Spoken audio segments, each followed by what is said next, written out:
일용할 양식을 왜 안 해주시겠는가 하는 쪽으로만 씁니다. 그것이 뭐 나쁠 것 없죠.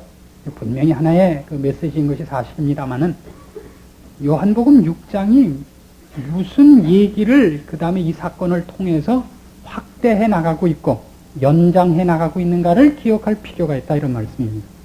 이 사건은 뒤에 가서 이런 말씀으로 연결되는 걸 기억하셔야 됩니다. 한 장 넘기시면 47절 말씀 봅시다. 진실로 진실로 너희에게 이르노니 믿는 자는 영생을 가졌나니 내가 곧 생명의 떡이로라. 생명의 떡으로 이 사건이 비화되고 53절 가시면 예수께서 이르시되 내가 진실로 진실로 너희에게 이르노니 인자의 살을 먹지 아니하고 인자의 피를 마시지 아니하면 너희 속에 생명이 없느니라. 내 살을 먹고 내 피를 마시는 자는 영생을 가졌고 마지막 날에 내가 그를 다시 살리리라. 이것이 다만 일용할 양식에 관한 싸움이 아니라 예수 그리스도 자신의 우리에 대한 속죄 양되심, 그가 우리를 위하여 대신 죽으실 사건에 대한 상징이라고 예수님께서 이 사건을 확대하고 계십니다. 그래서 우리가 오병이어의 기적에서 기억해야 할 것은 그 사건이 어떻게 예수님이 기적을 일으키실 수 있는 분인가 하는 사건이 아니라 이 사건 속에서 예수님이 우리에게 무엇을 깨우치려고 하시는가 하는 대로 초점을 모아야 된다는 얘기입니다. 이 사건을 통해서 예수님께서 어떻게 우리가 예수 그리스도가 피 흘리고 살을 찢지 않으면 안 되는가 하는 것이 가장 중요한 메시지로 들어있어서 거기에 대한 이해를 촉구해야 되는 사건이지, 다만 예수님께서 필요하시다면 없는 곳에서도 먹을 걸 만들어내실 수 있는 분으로서 자신을 부각시키는 것이 아니라는 것을 기억해야겠다 이겁니다. 추적해 봅시다. 그것이 과연 그러한 것인가. 우선 기억할 것은 예수님께서 자신을 생명의 떡, 우리를 위하여 주실 자신의 살과 피를 이 사건 속에서 정말 의도하신 것이냐 하는 겁니다. 같은 기록이 사복음서에 다 나와 있습니다. 대표적으로 마태복음 14장을 찾아보겠습니다. 이 사건에 기록되지 않은 다른 표현이 있습니다. 마태복음 14장 17절 말씀부터 봅니다.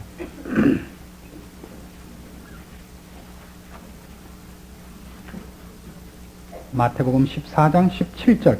제자들이 가로되 여기 우리에게 있는 것은 떡 5개와 물고기 2마리 뿐이니이다. 가라사대 그것을 내게 가져오라 하시고 무리를 명하여 잔디 위에 앉히시고 떡 5개와 물고기 2마리를 가지사 하늘을 우러러 축사하시고 떡을 떼어 제자들에게 주시매 제자들이 무리에게 주었다고 되어 있습니다. 요한복음 6장에 기록하고 마태복음 14장에 기록하고 차이 나는 것이 하나 있는데 뭔지 아시겠습니까? 떡을 나눠주신 방법에 대한 묘사가 좀 더 구체적으로 되어 있습니다. 떡을 떼어 나눠주셨다 그럽니다. 떡을 떼어서 나눠준 것이 무슨 그렇게 중요한 의미가 있느냐 그러면 중요한 의미가 성경에 있다고 얘기하기 때문입니다. 고린도전서 11장 말씀을 한 군데 더 찾겠습니다. 신약성경 277페이지 고린도전서 11장 23절부터 봅니다. 내가 너희에게 전한 것은 주께 받은 것이니 곧 주 예수께서 잡히시던 밤에 떡을 가지사 축사하시고 떼어 가라사대 이것은 너희를 위하는 내 몸이니 이것을 행하여 나를 기념하라 하시고 식후에 또한 이와 같이 잔을 가지고 가라사대 이 잔은 내 피로 세운 새 언약이니 이것을 행하여 마실 때마다 나를 기념하라 하셨습니다. 여기 나오는 그 2가지 우리 성찬식에 쓰는 떡과 포도즙, 이 사건을 좀 고린도전서 11장에 기록된 대로 기억을 하실 필요가 있습니다. 떡은 떼어서 나눠주도록 되어 있습니다. 떡을 뗀다는 것은 그가 우리를 위하여 그의 몸을 상하실 것을 얘기합니다. 그러니까 보통 상한다는 뜻이 아니라 죽으실 것을 상징하기 위해서 뗀 떡입니다. 언제나 그냥 떡이라고 하는 적이 없고 떼신 떡. 그리고 우리를 위하여 주실 그분의 살과 피가 그 추상적이지만은 않고 실제적으로 우리를 위하여 대신 죽으셔야 하는 사건이기 때문에 살과 피라고 얘기할 때 언제나 지금 성찬식에서 그 예식화되는 그것을 그냥 살과 피라고 그러지 않고 뗀 떡과 포도즙이라고 한 거고 꼭 잔이라 그런다고요. 잔. 실제대로 얘기를 하자면 한쪽이 떡이었으면 그 다음에는 포도즙이라고 얘기를 해야 되는데 지금 예수님의 살과 피를 상징화하는 사건이니까요. 떡과 포도즙 이렇게 얘기하지 않고 꼭 뗀 떡과 잔이에요. 왜냐하면 우리를 위하여 죽으신 것을 상징하는 것으로 되어 있습니다. 그의 실제적인 육체의 살과 피를 먹는 것이 우리한테 어떻게 되는 건 아닙니다. 그분의 살을 먹고 그분의 피를 먹는다 그러면 우리가 무슨 드라큘라 백작의 후손이에요? 애들이 우스갯소리로 그러죠. 드라큘라가 제일 싫어하는 사람은 목에 때를 안 씻는 사람이랍니다. 그랬더니 한 사람이 요새는 드라큘라도 빨대를 갖고 다닌대요. 이게 제가 초두에도 말씀드렸다시피 제가 이 재밌는 생각이 나면 그냥 못 지나가는 사람입니다. 이게 병이에요, 병. 이게 큰 병인데 병? 떡 아니에요, 지금. 이게 갑자기 또 떡이 됐습니다. 가만히 생각을 해보세요. 이 성경의 기록은 어느 한자도 무의미하게 그냥 지나가는 단어가 없습니다. 꼭 의도된 것이고 깊은 뜻을 가지고 철저히 간섭된 글자들입니다. 우리 대신 죽으실 예수 그리스도의 죽음, 대속 사역을 상징하기 위해서 대신 흘린 피기 때문에, 피도 그냥 피가 아니라 흘린 피기 때문에 잔이라고 얘기를 해야 돼요. 그래서 잔이에요. 흘린 피를 담은 거란 말이에요. 흘린 피를 담은 것. 그래서 오늘 우리가 지금 이 요한복음 6장에서 보는 사건 속에 6장엔 그 사건을 묘사하지 않았습니다만 우리가 아는 대로 예수님께서는 오병이어의 기적을 일으키면서 그 떡을 떼어 나눠준 겁니다. 근데 잘 생각해 보세요. 보리떡 5개입니다. 보리떡이 1개면 그나마도 컸을 텐데 5개면 이미 작은데 그걸 구태여 떼어서 나눠줄 필요가 뭐 있었겠습니까? 그러니까 떼신 것은 이런 의도가 있기 때문입니다. 그래서 이 사건이 인류의 죄를 예수님께서 담당하시기 위하여 자기가 대신 죽을 사건의 메시지인 것을 확실히 해놓고 있는 겁니다.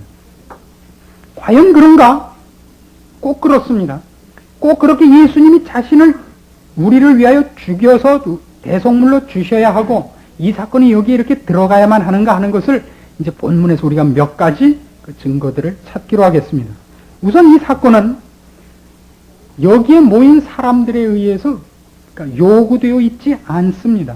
기억하셔야 됩니다. 여기 앉은 사람들이 떡을 달라 그러지도 않았고 더 깊이 들어가서 영생에 관한 문제의 해결을 달라 그러지도 않았습니다. 그들은 다만 호기심 때문에 모였다고 되어 있습니다. 6장 2절 보시면 큰 무리가 따르니 이는 병인들에게 행하시는 표적을 보미로라. 그러니까 예수님을 쫓아다니면 이익 보는 게 있는데 병이 났습니다.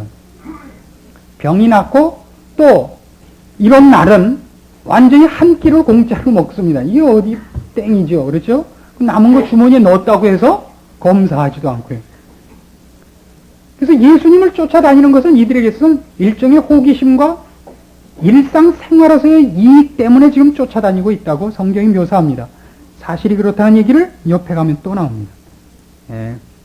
24절 보시면 무리가 거기 예수도 없으시고 제자들도 없음을 보고 곧 배들을 타고 예수를 찾으러 가버나움으로 가서 바다 건너편에서 만나 랍비 어느 때 여기 오셨나이까 하니 예수께서 대답하여 가라사대 내가 진실로 너희에게 이르노니 너희가 나를 찾는 것은 표적을 본 까닭이 아니요 떡을 먹고 배부른 까닭이로다. 이때 예수를 쫓아다닌 사람들의 가장 중요한 관심은 이 호기심과 일상생활에서의 이익 이상이 아니었습니다. 그럼 오히려 이런 질문이 생각나지 않습니까? 그런데 무슨 예수님께서 그들에게 생명의 양식을 주는가? 그러니까 예수님께서 설교를 하시는 게 아니라 자신을 주셔야 된단 말이에요. 다시 기억을 하세요. 기독교가 얘기하는 가장 굵은 진리가 뭐냐 그러면 우리 쪽에서 구원의 필요성을 모른다는 사실입니다. 구원의 필요성을 우리가 요구하지 않습니다. 모르니까요. 구원의 필요성을 알고 있는 것은 오히려 예수님 쪽이십니다. 우리는 예수님을 만나서 예수님에게 무엇을 달라야 하고 우리가 어떻게 생겨먹었는지를 깨우치는 자가 없습니다. 그걸 깨닫게 하면 이미 거듭난 자입니다. 영적으로 거듭나야만 자기가 죄인이라는 것도 알고 하나님이 누구신지도 아는데 그걸 알아야 구하지요. 그래서 예수님께서는 우리를 구원하시기 위하여 다른 어떤 방법도 없는 겁니다. 가르치고 이해시키고 설득할 문제가 아니라 우리를 위하여 죽는 수밖에 방법이 없다고 복음서가 얘기하는 겁니다. 그래서 예수님께서는 자신을 떼어 자신을 죽여 우리의 대속 제물을 삼으심으로 하나님께서 우리를 외면하셨던 죄값을 치르심으로 우리를 자녀되게 하고 우리를 거듭나게 하고 우리의 영안이 띄어져 하나님을 감히 아바 아버지라 부를 수 있게 하시려는 겁니다. 이런 사건들에 대해서 여러분이 오해가 없으셔야 됩니다. 예수님께서 우리를 찾아오시는 것은 우리가 예수를 믿기로 결심했다거나 예수를 믿을 만하다든가 다른 사람보다 낫다든가 하는 어떤 조건도 존재하지 않습니다. 이미 나와 계신 분들은 구원 얻으신 분들입니다. 하나님에 대한 감각이 있다는 것만큼 확실하게 그리스도께서 우리를 위하여 대속해 주신 사실의 엄청난 결과인 것이 없습니다. 예수님께서 우리를 대신하여 돌아가셨기 때문에 내가 갑자기 괜찮은 사람이 됐을 거라고 생각하지 마십시오. 괜찮은 사람이 되기야 됐죠. 뭐에서 괜찮은 사람이 됐냐면 하나님 기뻐하시지 않는 생활을 하는 게 어딘가 마음에 걸리는 사람 된 겁니다. 그것밖에 바뀐 게 없어요. 마음에 걸린다고 해서 여러분 또 횟가닥에서 잘하냐면 잘하지도 않아요. 걸리는 채로 또 살죠. 우리가 언제 쓸만한 사람 되어본 적이 있습니까? 태어나서 여태까지 살면서 부모 속을 안 썩여봤습니까? 언제 선생님 말씀을 잘 들어봤습니까? 바보 빼놓고. 한 번이나 우리가 누구를 속 썩이지 않고 누구한테 피해 끼치지 않고 살아본 적이 있어요? 이때는 사람 있죠. 소심해서. 그 외에 우리가 언제 착해봤습니까? 우린 원래 본질상 악당들입니다. 오늘날은 왜 악한 짓을 안 하죠? 사회적 체면이 있어서 참아 못하고 있죠. 우리는 훨씬 죄악의 덩어리들이고 지금도 쓸만한 사람이 아닙니다. 그저 화장품이 발달해서 바르고 나오면 다 멀쩡해 보여서 다행이지 결단코 낫지 않습니다. 그러나 우리가 세상 사람하고 다른 게 꼭 하나 있습니다. 아주 결정적으로 다른 게 있습니다. 이상하게도 여기에 나온다는 사실입니다. 여기 나오면 무슨 이익이 있습니까? 나오면 뭘 줍니까? 1년에 2번 성찬식 한다고 요만한 빵하고 써니펜 요만큼 주고 도대체 몇 번을 울고가는 겁니까? 미국에서 악력 선수권 대회가 있었습니다. 소나기 힘. 여기에서 그 우승권자가 누구냐면 슈바르 체네고라는 사람이 있습니다. 아십니까? 그 세계 미스터 올림피아 7연패를 한 사람이에요. 그 사람이 제일 셌는데 귤껍질 짝이에요. 귤껍질을 짜서 어디까지 국물이 나오나. 그 사람이 짠 거 그다음에 아무도 국물이 안 나왔는데 세무서에 계시는 분이 나와서 짜니까 국물이 나오더라고요. 대단하죠? 거기에 대해서 아무도 도전을 못했는데 어떤 이상한 사람이 올라와서 짜니까 또 나오더래. 누구냐? 목사더래요.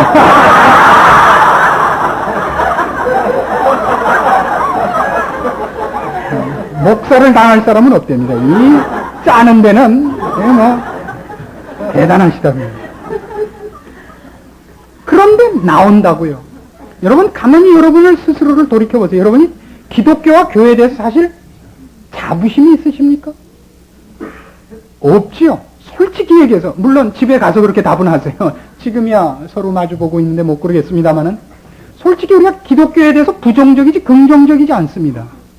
불평이 훨씬 많습니다. 근데 왜 나오셨어요? 여러분이 여러분 자신에 대해서도 스스로 판단을 그르치고 있다는 걸 아셔야 됩니다. 그런데도 불구하고 나오신다는 사실을 기억하셔야 됩니다. 왜요? 우리가 구원을 요구한 적이 없습니다. 그리스도께서 우리를 위하여 죽으셨으므로 우리는 지금 배부른 겁니다. 까꾸로 되어 있다는 걸 아셔야 됩니다.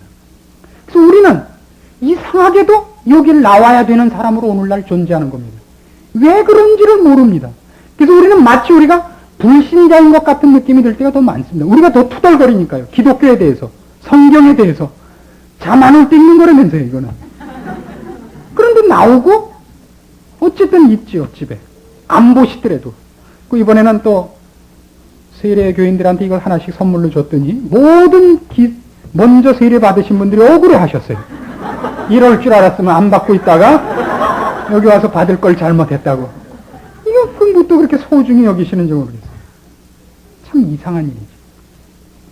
자, 이렇게 얘기를 하자고 여기에 조금 더 깊이 관심을 갖고 본문을 보시면 또 하나의 난관이 생깁니다. 그건 뭐냐 하면, 만일 예수님께서 그의 몸을 우리의 대속물로 주시는 사건의 상징으로 이 사건을 정하셨다면, 그럼 왜 어린 소년의 손에서 보리떡 5개와 물고기 2마리를 받느냐 이겁니다.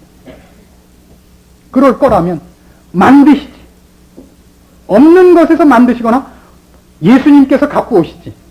왜 다른 사람의 손에서, 어린 소년의 손에서 오병이어를 취하여 이 사건을 일으키시는가 하는 질문이 생길 수 있습니다. 그런 생각을 해보셨습니까? 언제 생각할 이유가 없죠. 오는 것만 해도 정말 뭐 있는 힘을 다해야 되는데. 그러니까 오면 질문도 가르쳐 드려야 되고, 답도 가르쳐 드려야 되고. 여러분이 생각하는 것보다 이 목사가 괜찮은 사람입니다. 그래서 이 사건이 이렇게 기록한 큰 이유가 있습니다. 이제부터 그 2번째 깊은 의미를 우리가 추적을 합시다. 왜 오병이어를 어린 소녀가 갖고 나오게 하느냐? 이 사건 속에는 예수님께서 우리의 요구와 관계없이 구원을 해결하러 오신 분이라는 것이 기록된 것과 똑같이 그분이 사람들에게 얼마나 우습게 보이느냐가 기록되어 있습니다. 예수님 자신이 얼마나 사람들 보기에 그런 분으로 보이지 않는가가. 자, 이제 그 사건을 어떻게 여기 잘 기록하고 있나 보십시다. 일단 이 메시지를 넣기 위해서 예수님께서 용의 주도한 그 서론을 전개를 해나가십니다. 우선 빌립에게 묻습니다. 5절, 예수께서 눈을 들어 큰 무리가 자기에게로 오는 것을 보시고 빌립에게 이르시되 우리가 어디서 떡을 사서 이 사람들로 먹게 하겠느냐 하시니, 이렇게 말씀하시면 친히 어떻게 하실 것을 아시고 빌립을 시험코자 하심이라. 빌립이 가로되 각 사람으로 조금씩 받게 할지라도 200데나리온의 떡이 부족하리다. 각 사람으로 조금씩 받게 할지라도 200데나리온의 떡이 부족하다면 조금씩 받는다는 게 무슨 뜻이에요? 헌금을 조금씩 하더라도, 조금씩 내놓게 할지라도가 아니고 각 사람에게 조금씩만 준다 할지라도, 배부르게까지 못 주고 각 사람이 그저 요기만 하게 준다 할지라도 그렇게 사주는 것만 해도 200데나리온의 돈이 필요하다 이겁니다. 200데나리온이 얼마쯤 되냐면 뭐 잘 모릅니다. 많은 돈입니다. 근데 조금씩 먹는 거하고 배부르게 먹는 거하고 어느 만큼 차이가 날 것 같습니까? 조금씩 먹을 때하고 많이 먹을 때하고 몇 대 몇쯤 차이가 날 거라고 생각하십니까? 저는 아주 귀중한 경험이 있습니다. 언젠가 한번 저희 교회 대학부 학생들이 그 졸업 시즌이 되었고 어느 졸업하는 학생의 그 졸업식장을 갔습니다. 여러 학생들을 데리고. 근데 그 졸업하는 집 부모님이 학생들이 얼마나 많이 먹는지를 감을 못 잡으셔가지고 끝나고 음식점에 데려가서 짜장면 한 그릇씩만 사줬어요. 그래서 그날 망했죠, 뭐. 그 한 그릇을 먹자 위가 발작을 한 거예요. 아예 안 주면 안 줬지. 그냥 보통 한 그릇밖에 안 넣었으니까요. 그래서 할 수 없이 이제 곱빼기를 다시 시켰어요. 그러자 이제 드디어 발동이 걸린 겁니다. 그래서 할 수 없이 곱빼기를 또 먹었어요. 아예 처음에 곱빼기를 사줬으면 그냥 끝났을 것을 그냥 사주는 바람에 5배가 들었다는 걸 아십니까? 그래서 여기 만일 배부르게 먹였으면 얼마쯤 필요해야 되는 거예요? 5인은 52, 5,200데나리온쯤 필요한 거죠. 그냥 조금씩 먹여도 200데나리온의 떡이 부족할 텐데 배부르게 먹였다고 끝은 돼 있어요. 그렇죠? 그래 놓고, 그러니까 이게 얼마나 엄청나게 필요하냐를 한쪽에다 분명히 확인시켜 놓고야 뭐가 등장하느냐 하면 오병이어가 등장을 하는 거예요. 참 재미있는 비유라고요. 얼마나 필요하냐. 거기에 비해서 말하자면 제대로 먹이자면 1000데나리온쯤 있어야 되는데 오병이어가 등장을 해요. 그러니까 이 오병이어는 사실 여기서 이런 의도를 갖고 있지 않았으면 등장해서는 안 되는 겁니다. 이걸 해놓고 등장해서 그 작은 것이 더 작아 보이는 거죠. 그래서 그 말도 그렇게 나와 있습니다. 9절, 여기 한 아이가 있어 보리떡 5개와 물고기 2마리를 가졌나이다. 그러나 그것이 이 많은 사람에게 무슨 쓸모가 있겠습니까? 그렇게까지 말을 해놓고, 그 다음에 드디어 짠! 하는 겁니다. 이게 참 재밌지 않으세요? 저만 재밌어 합니까? 이거 이거 재밌어요. 얼마나 이게 그 드라마가 충실하게 전개되는지 아시겠어요? 그렇게 해놓고, 그리고 이걸로 해놓고 그냥 나누자? 어떻게 먹었다고요? 그 뒤에 있는 단어들도 보세요. 11절. 예수께서 떡을 가져 축사하신 후에 앉은 자들에게 나눠주시고 고기도 그렇게 저희의 뭐라고 돼 있어요? 원대로 곱빼기 2번에 그냥 한 번 원대로 주시니까 저희가 배불렀다고요. 배불렀어요.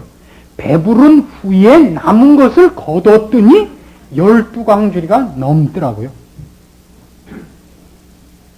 자, 이는 얼마나 재밌는 기록인지 모르는 겁니다. 무엇을 의도하기 위해서 이랬을까요?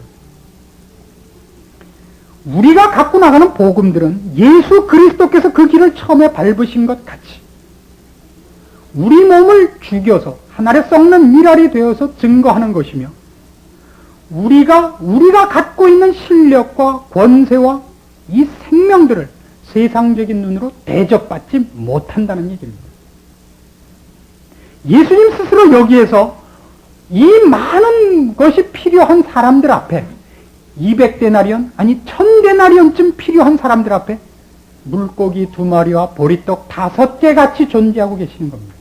아무도 이분이 우리의 영혼에 원대로 만족할 만큼 배부르고 넘칠 만큼의 것을 주시고 해결할 분으로 보이지 않는 것입니다. 그분은 실제로 그걸 하시는 분이고 그걸 위해서 오신 분입니다. 그것이 오병이어의 기적에 숨겨져 있는 그 엄청난 메시지인 것입니다. 우리는 이 사건을 가지고 오늘날 우리 신앙생활에서 놀라야 되는 것이 있습니다. 우리가 놀라야 하는 것은 예수 그리스도께서 자신을 죽이심으로 우리를 구원하신 것과 우리가 이미 우리의 원대로 배부를 수 있는 사람이요, 우리가 배부른 것을 가지고 이제 예수 그리스도의 뒤를 쫓아 이 사건을 이 사역을 동참하는 데 있어서 우리가 어떤 대접을 받을 것인가가 여기 다 숨겨져 있는 얘기 아니겠습니까? 예수를 믿은 것을 가지고 여러분 어떤 대접을 받을 거라고 생각하십니까? 우리가 갖고 있는 진리와 생명 때문에, 우리가 갖고 있는 권세 때문에 우리가 세상에서 얼마나 잴 수 있다고 생각하십니까? 성경이 얘기하는 것은 전혀 잴 수 없다고 얘기를 하는 겁니다. 본문에 그런 얘기가 나옵니다. 42절 보시겠습니까? 41절 말씀부터 봅시다. 자기가 하늘로서 내려온 떡이라 하심으로 유대인들이 예수께 대하여 수군거려 가로되 이는 요셉의 아들 예수가 아니냐? 그 부모를 우리가 아는데 제가 지금 어째요 하늘로서 내려왔다 하느냐? 재밌지 않습니까? 부모를 안다는 건 무슨 뜻이죠? 속속들이 다 안다는 뜻이죠. 부모를 안다. 부모를 알고 형제를 안다.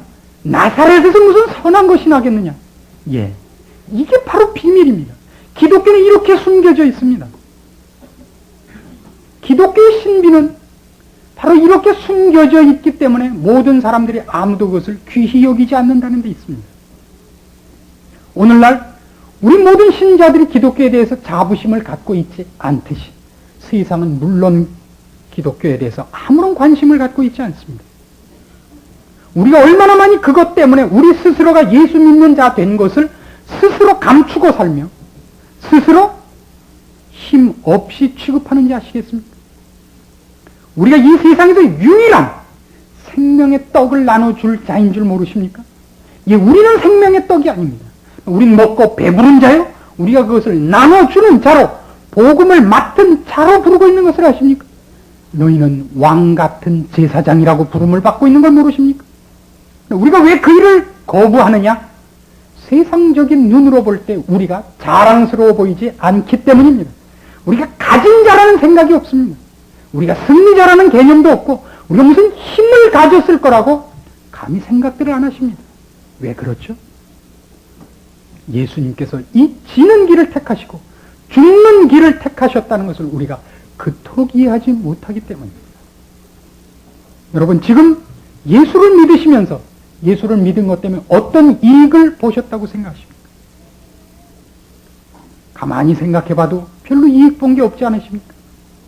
예수를 믿어서 무슨 공부가 더 잘 됐거나 뭐 회사에서 더 이익을 받거나 무슨 다른 세상적인 차원에서 이익을 보신 것이 그렇게 많으리라고 기대하지 않습니다. 왜냐하면 그것을 성경이 약속하고 있지 않기 때문입니다. 우리는 영혼을 준비하는 사람들입니다. 마치 고등학교 3학년 학생이 대학 입시를 위하여 그의 1년을 어두움과 응달 속을 묵묵히 걸어가듯이 우리는 이 짧은 인생을 영혼을 준비하는 자로 사는 것입니다. 그러나 보십시오. 고등학교 3학년을 공부를 열심히 해서 밤낮 졸리고 껌뻑거리는 학생과 매일 노는 학생과 누가 더 당당하며 누가 더 소망 속에 있으며 누가 자랑스럽습니까? 인생이라는 것은 다음 세대가 있다는 것을, 다음 내세가 있다는 것을 모르는 자들에게는 유일한 몸부림칠 장소일지 모릅니다. 아는 우리들도 그런다는 것은 얼마나 부끄러운 일인지 모릅니다. 우리는 아는 사람들 아닙니까? 살아계신 하나님을 알고 우리를 위하여 몸버려 피 흘려 돌아가신 예수 그리스도를 알고 그 안에 부름받은 자들입니다. 이 인생이 짧을 것을 아는 사람들입니다. 죽고 난 다음을 준비해야 되는 줄 아는 사람들입니다. 그런데 왜 그렇게 안 사십니까? 단 하나의 이유입니다. 그것이 보란듯이 영광을 취하는 모습을 요구하기 때문입니다. 세상적으로 할 말이 있기를 바라시기 때문입니다. 성경은 처음부터 끝까지 얘기합니다. 그것은 알려진 얘기가 아니라 아무도 관심을 두는 얘기가 아니라 그럽니다. 여러분 가진 성경의 이사야서 53장을 찾아보시면 이 사건은 구약에서부터 철두철미하게 예언되었고 시행된 사건인 걸 알게 됩니다. 이사야서 53장 구약 성경 1032페이지 1절 말씀부터 봅니다. 우리의 전한 것을 누가 믿었느냐? 여호와의 팔이 네게 나타났느냐? 그는 주 앞에서 자라나기를 연한 순 같고 마른 땅에서 나온 줄기 같아서 고운 모양도 없고 풍채도 없은즉 우리의 보기에 흠모할 만한 아름다운 것이 없도다. 그는 멸시를 받아서 사람에게 실어버린 바 되었으며 간고를 많이 겪었으며 질고를 아는 자라. 마치 사람들에게 얼굴을 가리우고 보지 않음을 받는 자 같아서 멸시를 당하였고 우리도 그를 귀히 여기지 아니하였도다. 우리가 그를 귀히 여겨서 그분이 우리에게 보답으로 구원을 준 건 아닙니다. 우린 그분을 원한 적도 없고 관심을 가진 적도 없습니다. 그러나 그분이 먼저 우리를 위하여 자기 몸을 버려 우리를 구속하셨습니다. 이제는 거듭난 자요 그를 안 자이기 때문에 요구하는 겁니다. 그 길을 쫓아야 됩니다. 예수님의 전 생애에 있어서 가장 중요한 싸움이 무엇이었느냐?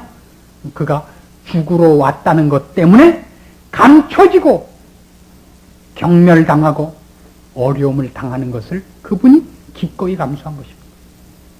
본문에도 그 사건은 이렇게 극적으로 기록되어 있습니다. 다시 요한복음 6장으로 돌아가시면 이 사건이 일어나자 15절에 이렇게 되어 있습니다. 14절부터 보죠. 그 사람들이 예수의 행하신 이 표적을 보고 말하되 이는 참으로 세상에 오실 그 선지자라 하더라. 그러나 사람들은 이 예수 그리스도가 죽으러 오셨은 것은 모르고 세상적인 관점에서 승리자요 세상적인 능력으로 이 일을 해결할 줄 알고 15절 그러므로 예수께서 저희가 와서 자기를 억지로 잡아 임금 삼으려는 줄을 아시고 다시 혼자 산으로 떠나가시니라. 세상 사람들은 영혼의 구원 문제 해결을 요구하지 않고 세상적 차원에서의 임금 삼을 생각만 했습니다. 예수를 억지로 붙들어 임금을 삼으려 해서 예수는 도망가셨다고 되어 있습니다. 우리는 어떻게 되어 있습니까? 아무도 임금 삼아주려고 하지도 않는데 임금이 돼야만 이 일을 하겠다 그러지 않습니까? 이 문제가 해결돼야 하나님 앞에 할 일이 있고 또 이 문제가 해결돼야 하나님 앞에 헌신할 것이 있고 봉사할 것이 있다 그러지 않습니까? 물론 유치한 신앙의 첫걸음은 그렇게 시작됩니다. 이번에 제 아들만 낫게 해주신다면 제가 이 아들을 하나님께 바치겠습니다. 어차피 없는 셈 치겠다 이거죠. 그런 거밖에 우리는 하나님 앞에 안 바쳐요. 원래 있었던 건 안 바치는 거죠. 이번에 이게 그냥 그린벨트가 풀리기만 하면 이걸 교회에 내놓겠습니다. 어차피 없는 거다 말이죠. 그런 것 아니고 원래 여러분 생사를 잘라서 내놓을 마음은 없으십니까? 예수님이 하신 일입니다. 오병이어지 자신을 떼어 요구하지도 않는 우리를 먹이사 그의 백성 삼으신 사건인 것입니다. 그래서 우린 다 배부른 자입니다. 이제 우리는 그리스도의 뒤를 이은 그의 제자로 부름받고 있습니다. 우리가 우리 생에서 할 일이 뭔지 아십니까? 있어도 좋고 없어도 좋은 것을 갖고 가는 길이 아닙니다. 우리의 인생, 이 한 번밖에 없는 이 인생을 그리스도를 위하여 썩는 미랄로 파묻는 일입니다. 깎아버린 손톱 모아서 파묻지 마시고, 아시겠어요? 여러 분을 파묻으시라 말입니다. 그걸 요구하고 있습니다. 거기에서 얼마나 많은 사람이 배불렀는지 아십니까? 예수 그리스도가 한 분 죽음으로 온 인류가 배불렀고, 오늘날도 그런 한 사람 때문에 우리 이웃들이 이 자리로 돌아오는 일이 있게 하시기를 하나님이 기뻐하신다는 사실을 잊지 않으셔야 됩니다. 예, 우리는 정말 오병이어 같은 사람입니다. 누구는 그나마 뭐 좀 괜찮게 생긴 고등어 같고 뭐 아지 같고 그렇습니다만, 저야 명태 같지 않습니까? 명태도 아니죠. 북어라 그래. 하나님은 그걸 내놓는 것을 원하십니다. 괜히 보고되지 마십시오. 헛바람 넣어가지고 배 뚱뚱하게 해갖고 먹으면 사람 죽이는 거, 그거 하지 마시고 여러분을 죽여 그리스도의 법을 성취하십시오. 기도하십시다. 하나님 아버지의 은혜를 감사드립니다. 우리가 참으로 주의 크신 보혈로 말미암아 이 자리에 서 있는 은혜 입은 자들입니다. 주께서 주의 영광을 보류하시고 죄인들 손에 죽으심으로 말미암아 우리가 있었을 수 있던 것을 기억하여 오늘 우리가 그리스도 뒤를 이어 나의 십자가를 지고 나를 죽여 그리스도의 법을 성취할 책임을 지고 있는 사람인 줄 알게 하옵소서. 내가 죽어 내 이웃이 살고, 내가 죽어 나에게 보내신 이 사회와 이 땅에 주의 복음의 꽃이 피어야 한다는 것을 기억해 하시기를 원합니다. 나의 욕심을 채우는 데서부터, 나의 사치와 나의 자존심에서부터 우리를 구원하시옵소서. 주의 뒤를 이을 자로 우리가 서게 하시고, 주의 복음을 위하여 자신을 죽이는 자로 서게 하시고, 오늘도 나를 부르신 그 생명과 진리를 홀로 감싸지고 잊지 않는 부지런하고 충성된 종의 자리를 다시 한번 확인하게 하시기를 원합니다. 주께서 주의 몸을 찢으셨듯이 우리의 몸을 찢게 하시고, 주의 흘리신 피를 우리도 우리의 피를 흘려 그 뒤를 잇게 하시기 위하여 이것에 교회를 세우셨고 우리를 모으셨다는 사실을 기억해 하시옵소서. 나 하나로 끝나지 않는 생임을 알게 하시옵소서. 다시 한번 우리에게 주신 복음의 이 힘찬 능력과 생명의 풍성함을 인하여 우리의 생을 주 앞에서 승리하기로 결심하는 복된 믿음의 결심과 자랑스러운 승리를 향한 첫걸음이 오늘 말씀을 들은 심령들 위해 결심되게 하시옵소서. 예수님의 이름으로 기도합니다. 아멘.